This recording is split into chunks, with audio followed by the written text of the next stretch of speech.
and good day to you, sir. This is Omaha calling. Last time we spoke, Emmanuel, you said something great that was instantly quotable. You said, one and done at the Mohegan Sun. Are you still feeling that way right now after this long delay? Absolutely. I stand by my words, and I'm going to stand by my performance. You're going to tune in on Thursday night on CBS, and you're going to see Daniel Weitzer will be done and one inside the Mohegan Sun. We heard from Daniel earlier on the call, and he said that he felt he had evolved, you had evolved, but he had evolved more as a fighter. What would you say to that? I disagree. I still see going back to the selection show prior, and I'm glad that he won, and that's who I wanted.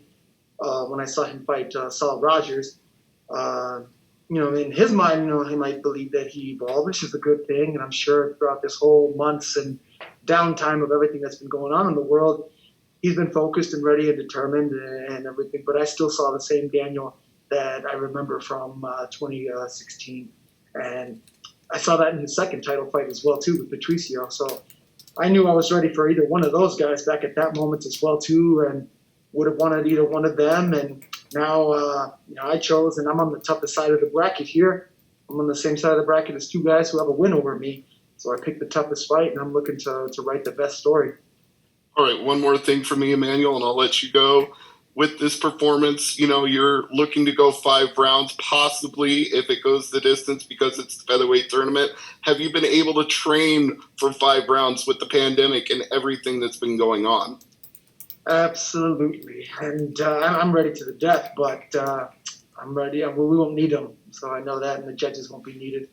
But everyone knows that I'm a cardio freak. I was born for this. I was made for this, and I can go to the death and till I got no more lungs. So, but I'm ready, and I'm hungry, and determined, and focused. So it's time.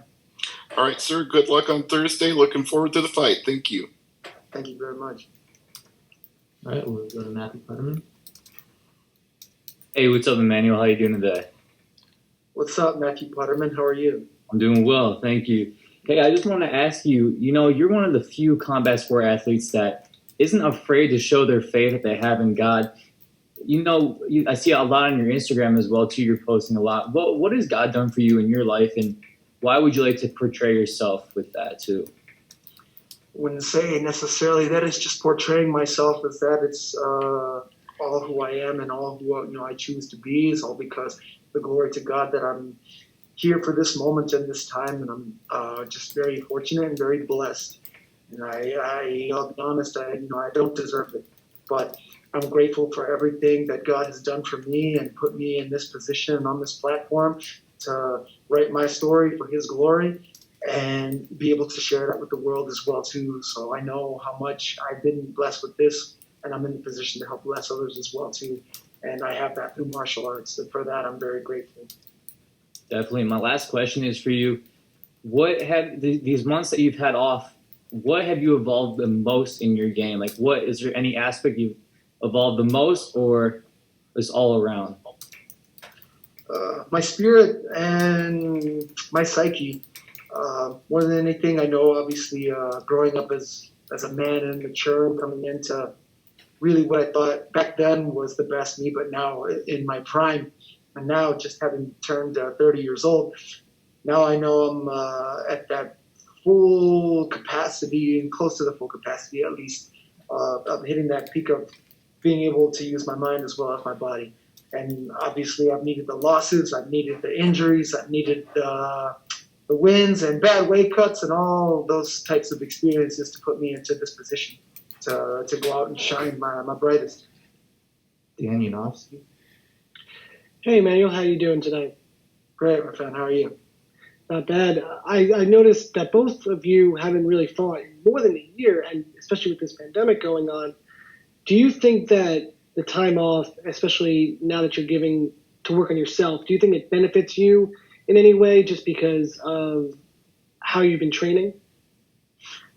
Yeah, absolutely. Throughout this whole time, it was rough. It was rough, but I never lost hope. So I never lost hope. I'm very grateful for the opportunity to be able to make this happen. Of course, a lot of people wish they could be there in attendance and see it. I wish that as well, too. But more than anything, I'm just grateful that we're back and able to make this happen for not obviously not just myself, but all the other fighters as well too, knowing that they want to go out and shine and be able to provide for themselves, because that's what what we're able to do this for too. So I throughout this whole quarantine and downtime, lockdown, everything was able to grow in my game, in my mind, in my spirit, and I'm ready to go out and show that on Thursday. Thank you. Good luck. Thank you. Donna? Hey, Emmanuel, how's it going? Great, my friend. How are you? Not too bad. Now, this fight was going to happen. It was the very first thing to be cancelled during this pandemic. The weigh-ins were done. You were there. It was on. It was off. There was going to be fans. There was going to be no fans. You have had, and because of the way this tournament works, you have had your sights on Daniel Weichel for, like the last guy said, you've been out over a year. You've had your sights set on Daniel Weichel almost the entire time. How do you feel towards this man now? The same. Like I said, I just stayed hopeful and was praying for him, for myself, for everyone else, and for the opportunity to be able to do this. This was such a crazy thing that happened in the world, and very unfortunate and confusing. And during these unprecedented times, we didn't know what to expect of what was going to happen or what could happen. But I just stayed positive, and I'm a strong man of God, so I just stayed praying for everyone in the moment. And I'm glad that we're finally here and we're able to make it happen.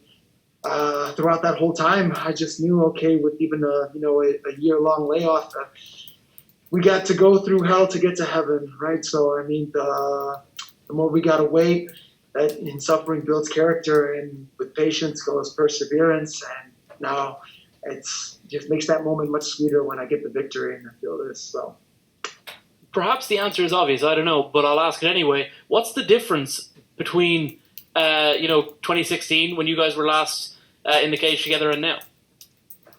I'd have to say all the training that went into that, my nutrition, so not even just of how I make the weight and weight cutting, my nutrition, that was a big thing. A lot of other people ask me too, what's so different about my game, and that's my significant other, Stacy Blythe, and through our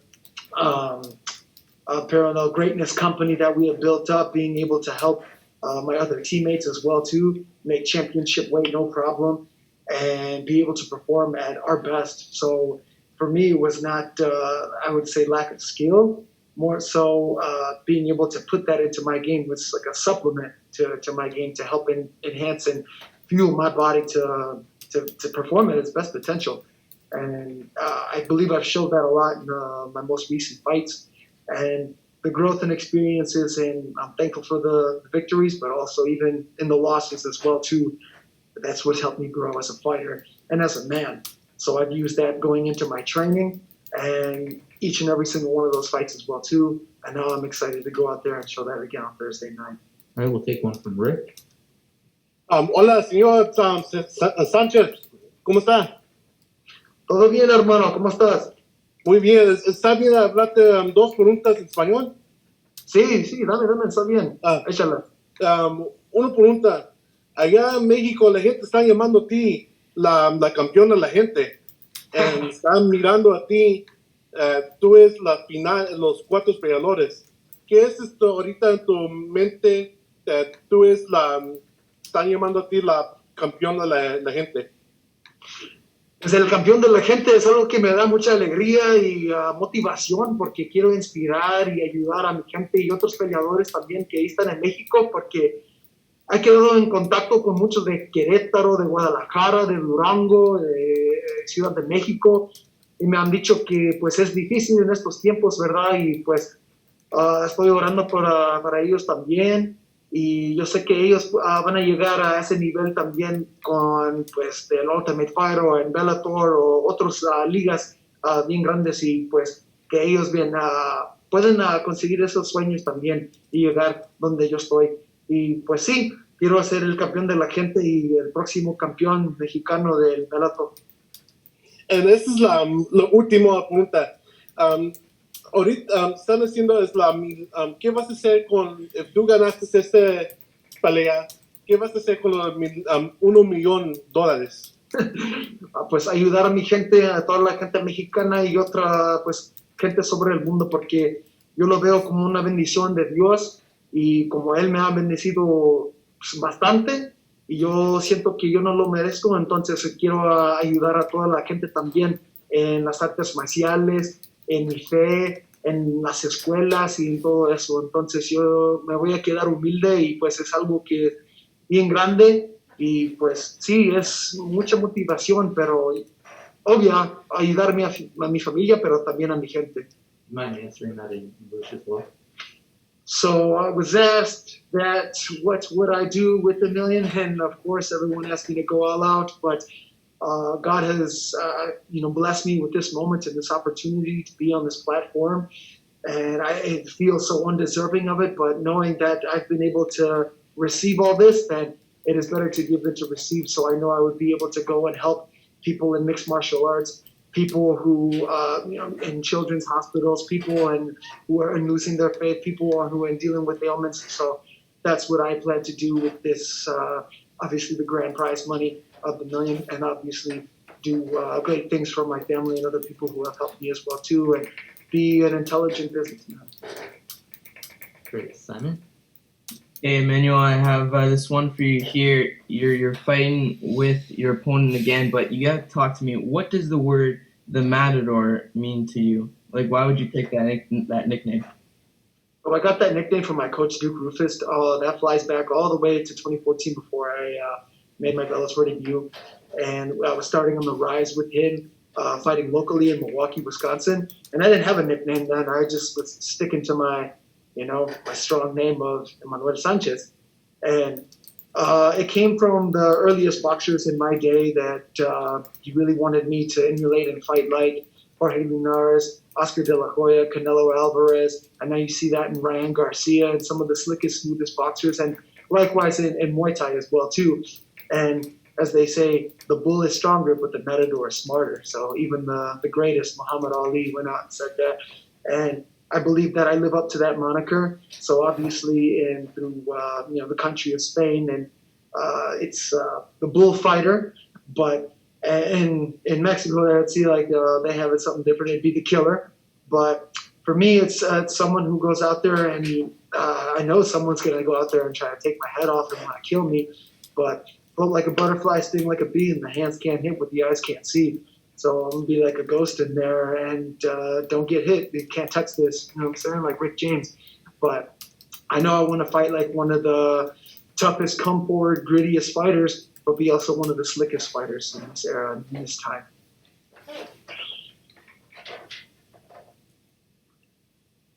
All right, well, that's all I have for you today. Sorry about that. Awesome, thank you, man. We'll move on to Jay Anderson. Hey, thanks very much. And Emmanuel, just a quick one. You mentioned being on the toughest side of the bracket, and it's hard to argue with the champ being there. And of course, you do have history with him. Are you kind of pulling for him to defend the title Thursday so you can avenge that loss? And how do you see that fight going? You already know that's the story I'm trying to write. So you're taking the words and thoughts right out of my head and my mouth. But yeah, when you do look at the bracket and how all the brackets set up, going back to that selection show, I chose the toughest side of the bracket. And I didn't anticipate the champion being on the same side as me, but I picked the toughest fight, a guy who already has a win over me, and Daniel Weichel. And with the champion being on my side as well too, there's two guys who have a win over me. So absolutely, I'm pulling for the champion, and I would want him to win because I want that victory back as well too. Looking back on all this, obviously it wasn't meant for me to beat Daniel Weichel in Kansas back in 2016. It wasn't meant for me to defeat Patricio Pitbull in Israel in 2018. But now here we are, and there's a lot more on the line too with the stakes and the platform that we're on. So this is something that I'm really looking to write, a great legendary story of the man who went and avenged his losses and went out to win this featherweight Grand Prix. All right, best of luck on Thursday. Thank you very much. All right, we'll take one or two more here. Santiago. Hi, Emmanuel. Greetings from Amsterdam. Is Duke How Roop you is doing, going to my be friend? in your, is Duke Roop is going to be in your corner for this fight? Absolutely. I got my coach with me all week right here. He's a very busy man. We got another teammate next week that unfortunately he's not being able to go for the next week's Bellator card, but he'll be in my teammate Paul Felder's card this weekend as well too, after mine. So we're just taking care of business left and right. We had all that downtime with having lockdown and everything that was going on in the world. But now with all these fights picking back up, he's being a very busy, hungry man, and that's our leader, leading from the front. So he's dedicated, committed, focused and hungry to win. So he instills that in us too, and we're just gonna go out there and grind together, we shine together. You beat Tywin Claxton in a very convincing way by triangle choke. That was your second triangle choke in Bellator. Do you feel comfortable on your back? Oh, absolutely. Triangles everywhere. So I'm all about the pizzas. So that's how I live that life. I can put people to sleep on the ground or on my feet, and that's my moniker right there. Whether it's with my hands, on my legs, whether it's with striking or submissions. Either way, I look to finish the fight everywhere. I'm a finisher, and that's something that I really aspire and instill in myself to go out there and go do. And I just believe in my mindset and believe in my greatness, and I know what I'm capable of. And I'm happy that I'm able to showcase all those skills now. And I think being able to fight off your back is something that a lot of MMA fighters throughout the whole world, not just in my division or whatever said organization, but a lot of people and fighters, male or female, need to have in their game, because you can always obviously win from your back too, not just with submissions, but also Nico Price, great guy as well too. You can finish a lot of people from the bottom as well too. Doing damage from the bottom makes you a much more dangerous fighter. So I believe in keeping myself humble, that I'm a complete fighter and I can fight everywhere, and I'm just as dangerous as I am on bottom as I am on top. All right, thank you very much, Emmanuel.